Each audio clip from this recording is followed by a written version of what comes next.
le monde, j'espère que vous allez bien. Aujourd'hui, je vais travailler les papiers que j'ai fait sur la vidéo précédente avec le papier, nouveau papier de chez Action. Il a l'écusson et des petites fleurs dans le bas, sinon ça reste le même, quoique je pense que légèrement différent, de qualité un peu meilleure que l'ancien nouveau, on va dire. C'est toujours du 300 grammes, par contre il y a 24 pages au lieu d'en avoir 20. Je reviens sur quelques petites questions que vous m'avez posées sur la vidéo de Patouille. Je vous remets le petit de la vidéo là, où vous me demandez dans quel sens je prends le papier, pourquoi je n'avais pas pris l'autre côté de l'embossage pour faire cette patouille.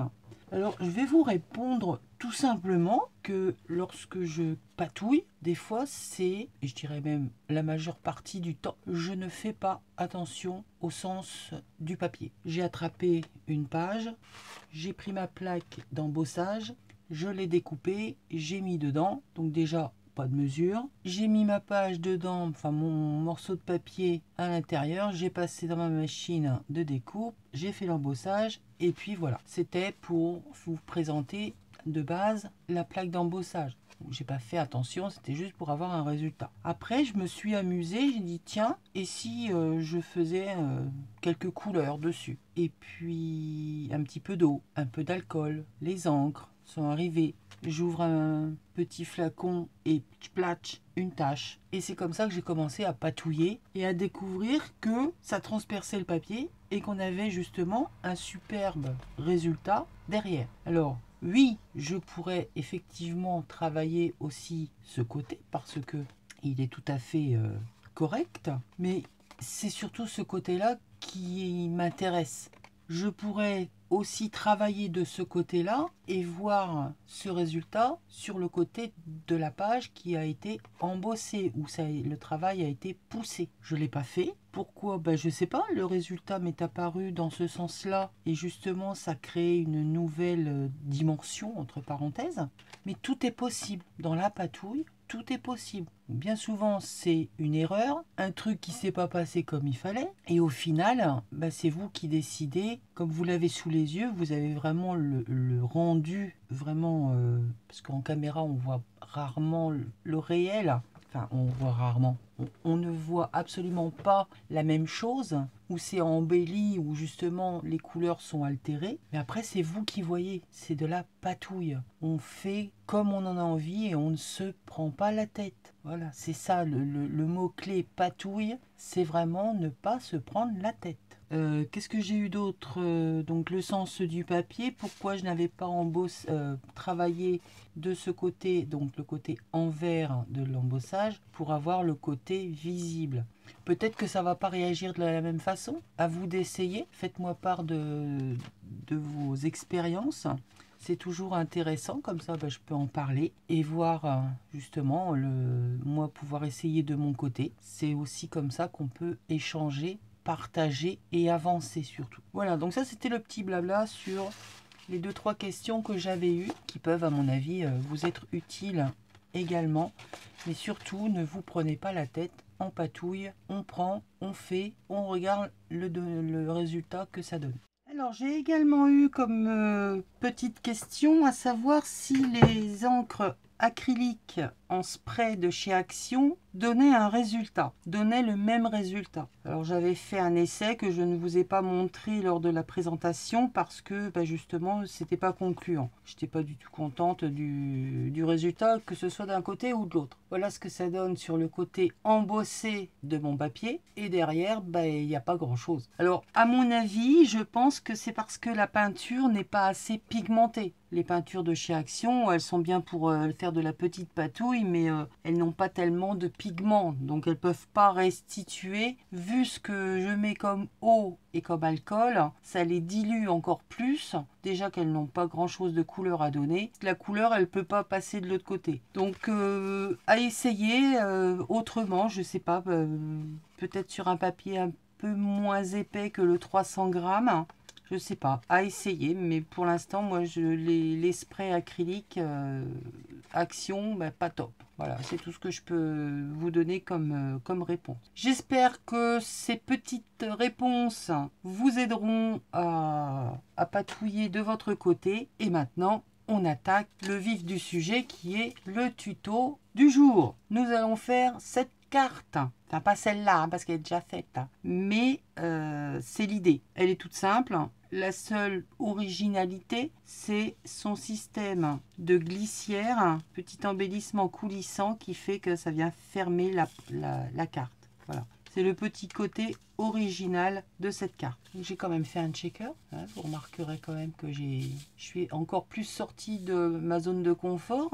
Donc ça, c'est mon prototype. Maintenant, ce que je vais vous proposer, c'est d'utiliser justement tous ces papiers que l'on a fait avec l'encre, l'eau et l'alcool. Donc j'ai décidé de travailler celui-ci sur une base. Donc pour ça, il vous faudra une page A4 du papier que vous voulez dans la couleur que vous voulez. Moi, c'est le craft. Un embellissement parce que là, je ne vais pas refaire le checker. Faut pas exagérer non plus. Je l'ai fait une fois, je vais pas en faire 15. Mais j'ai fait ce genre de petit embellissement. Alors, je vais vite fait vous expliquer comment j'ai fait ceci. Peut-être que vous avez de la pâte genre Fimo, mais qui sèche à l'air libre. Pas celle blanche de chez Action au rayon enfant, elle est trop lourde. Mais si vous n'avez que ça, faites-le avec ça. Peut-être que vous avez trouvé, il y a quelque temps, les fameuses 8 PAM de chez Nose. J'ai étalé et j'ai utilisé tout ce que j'avais sous la main. Alors ça pouvait très bien être ce genre de petit moule où on a des motifs, ou encore eh bien, les seaux que l'on utilise avec normalement de la cire. Et je suis venue faire des incrustations. Alors, je vais vous en montrer quelques-uns que j'ai fait. Donc voilà, j'ai pris des tampons, des empreintes, les seaux de cire, des moules pour venir faire des motifs. J'ai passé du gesso et là, je viens de mettre de la wax dessus. Je ne sais pas si vous allez le voir, mais là, ici, j'ai pris le seau, celui-ci, et j'ai fait mes embellissements. Donc là, je les ai passés au gesso. Il faut que je vienne les travailler avec de la patine pour les rendre un peu plus sympathiques. Donc j'ai décidé d'en prendre un. J'ai renforcé à l'arrière avec de la cartonnette pour que ce soit plus rigide, que ça le laisse droit parce qu'il a tendance un peu à se gondoler. J'ai fait un petit trou, j'ai mis un œillet, un morceau de fil ciré et j'ai mis au bout une petite breloque. Ça, c'est ce qui va remplacer mon checker, d'accord? Donc ça viendra se mettre comme ceci et c'est ce qui va faire la fermeture, la glissière. Il va vous falloir également un autre dies, enfin 2 autres dies pour faire la fente, pour venir faire l'ouverture. Donc là, on aura besoin de 2 dies de taille différente. Un pour faire celui du milieu, l'ouverture, et un autre pour venir faire la finition de l'étiquette que ce soit plus joli, plutôt que de voir uniquement le papier vraiment coupé brut. Qu'est-ce qu'on va avoir besoin d'autre? Alors si vous voulez faire un checker, il va vous falloir une découpe où vous allez à plusieurs reprises faire la découpe du contour. Vous allez le faire un certain nombre de fois, c'est vous qui allez juger l'épaisseur que vous voulez. Il vous faudra du rhodoïde pour venir mettre dessus.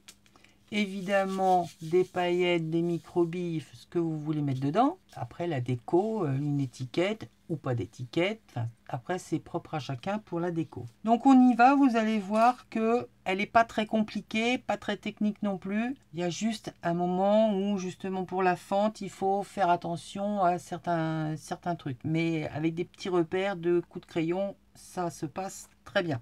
Alors, c'est parti. Par contre, ne me demandez pas de prendre des mesures. Pourquoi? Parce que lorsque je vous ai montré la plaque d'embossage qui me venait donc de chez Temu, si vous voulez, je vous remettrai le lien en barre de descriptif, vous savez, sous la vidéo là, affiché plus, vous avez tout un tas d'informations. J'ai attrapé un bout de papier, j'ai coupé la largeur de ma plaque d'embossage, je l'ai embossé, ça m'a donné, et c'est ce que je vous ai montré lors de mon haul, le résultat. Donc, elle a une dimension. Je ne savais pas que j'allais faire mon patouillage après dessus. J'ai égalisé pour que ce soit propre, mais j'ai toujours pas pris de dimension. Et je ne vais pas en prendre non plus pour faire la base de ma carte. Mais vous allez voir, c'est très simple. Vous allez, dans un premier temps, j'espère que je vais être assez clair parce que pour moi, ce genre de vidéo, c'est un petit peu compliqué. Vous allez tout simplement mettre votre décor sur votre page A4, déterminer 2-3 mm en haut en bas, c'est vous qui voyez au niveau du matage ce que vous voulez y mettre,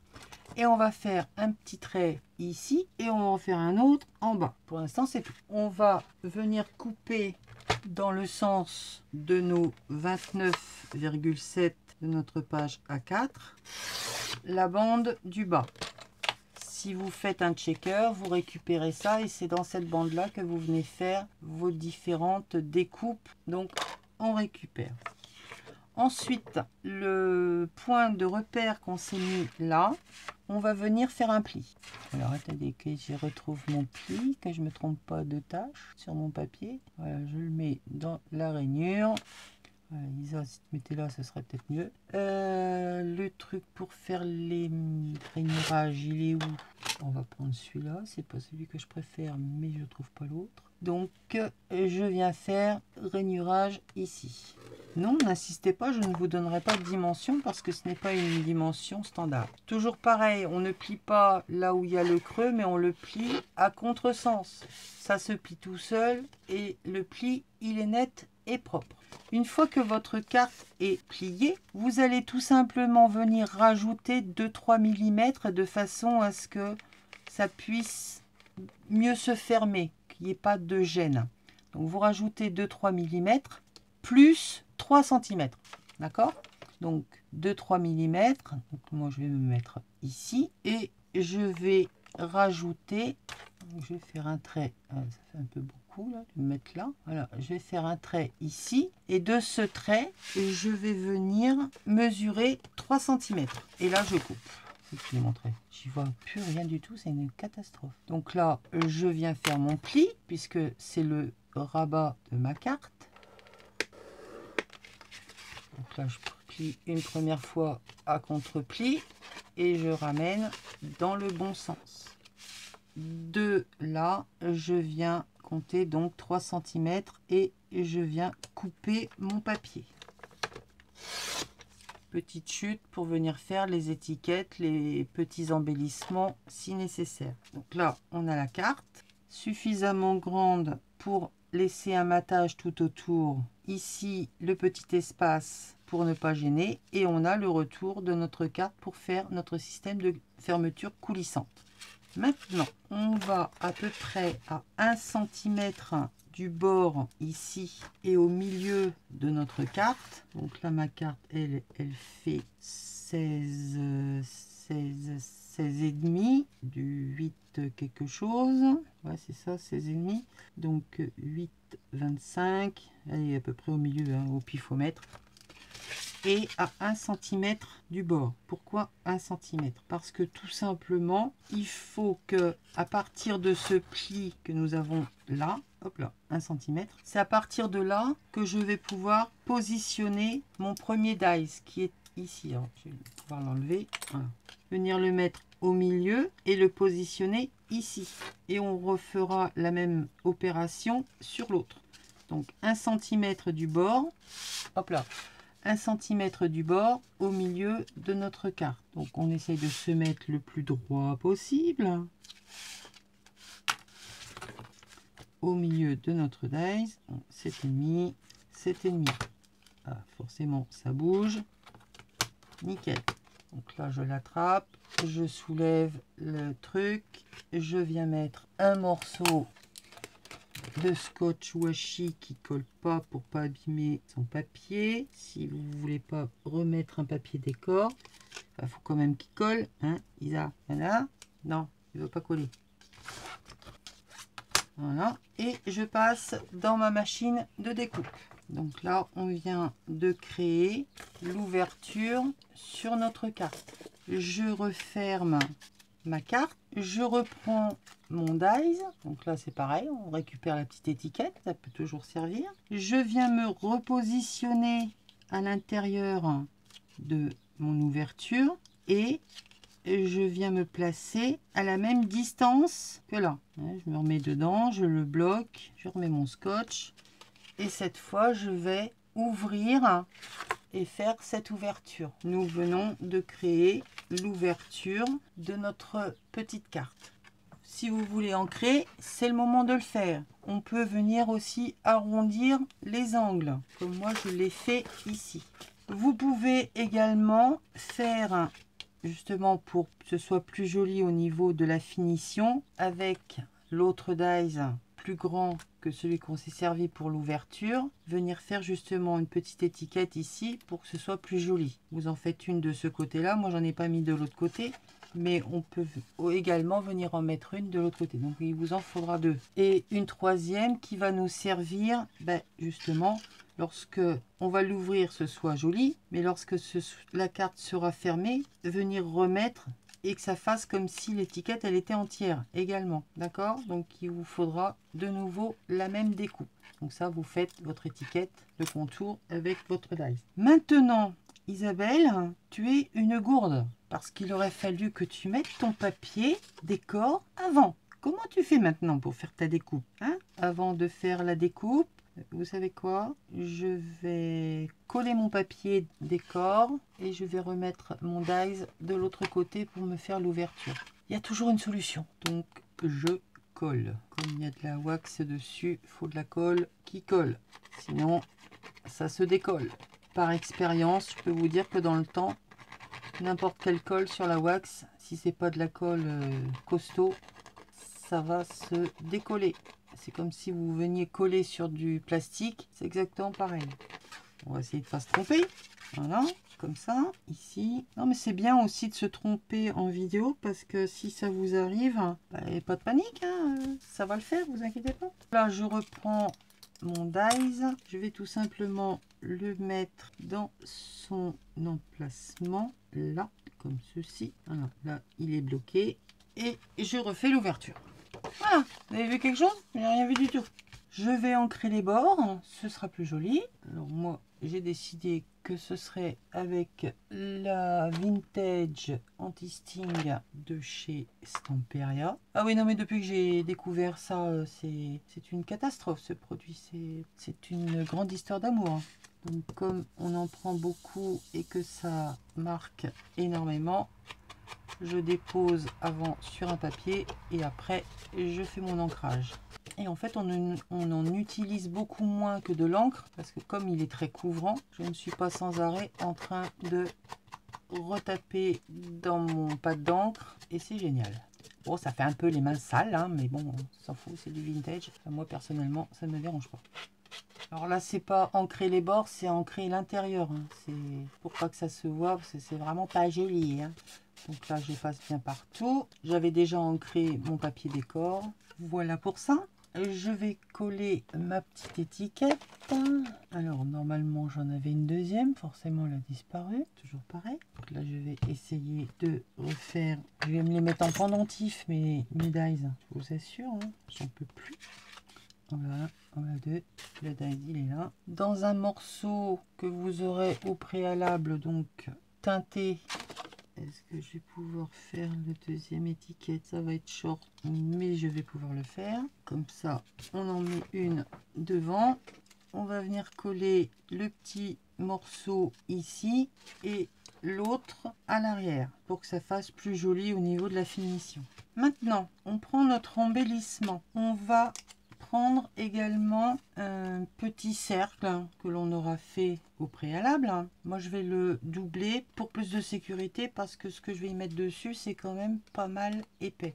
Je viens le doubler. Bon là j'ai pris la fleur parce qu'il m'en restait, hein, mais vous pouvez prendre la forme que vous voulez. En attendant que ça sèche, on va venir faire une petite cale qui va venir se mettre à l'intérieur de notre fente là. Vous prenez une chute de papier lambda, mais il faut que ce soit plus petit que les bords. Il faut vraiment que ça coulisse comme il faut. On va en coller plusieurs épaisseurs, ou de la cartonnette épaisse, ou quelque chose qui va vraiment être épais. Voilà. Je recolle par-dessus. Comme j'ai mis quand même pas mal d'épaisseur entre la base de carte, mon fond, plus les deux étiquettes, il faut quand même que vous ayez de l'épaisseur pour faire votre glissière. Vous voyez s'il faut en rajouter ou pas. On prend les petites chutes, c'est surtout ça. On pose à l'intérieur et on voit si ça coulisse bien. Si ça dépasse du haut de votre étiquette, là, moi je pense qu'il me refaut une épaisseur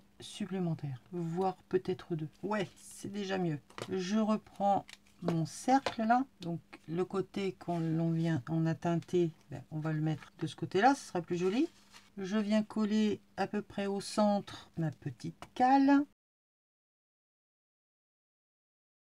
Je viens la placer comme ceci. Je la mets bien au bord de mon étiquette. Je referme ici mon rabat. Je prends mon embellissement et je vais venir le coller dessus de façon à ce que ça ne gêne pas l'ouverture de ce rabat. D'accord? Là, je mets de la colle. Je maintiens ici et je viens mettre par-dessus mon embellissement et je vérifie que ça ne gêne pas l'ouverture de mon rabat. Donc là, vous mettez une pince, vous allez boire un café. Vous attendez que ça colle bien avant de le manipuler parce que sinon ça va bouger. Et puis après, on pourra jouer avec le système de glissière. Voilà ce que ça nous donne. Après, à vous de venir faire la décoration, venir mettre une étiquette, un personnage, une fleur, enfin de ce que vous voulez. Moi, je vais laisser sécher. Je vais réfléchir à la déco. Et puis, je vais tout simplement vous mettre une photo à la fin pour vous montrer ce que j'ai fait en déco. Moi, c'était juste ce système de fermeture. Je vais laisser sécher, arrêter d'y trifouiller là, sinon ça va jamais tenir. Donc, je vous mets des photos de la déco finale juste après. Et puis, j'espère que ça vous aura plu. N'oubliez pas d'aller voir le petit i là-haut pour voir la vidéo de la personne qui vous fait le checker.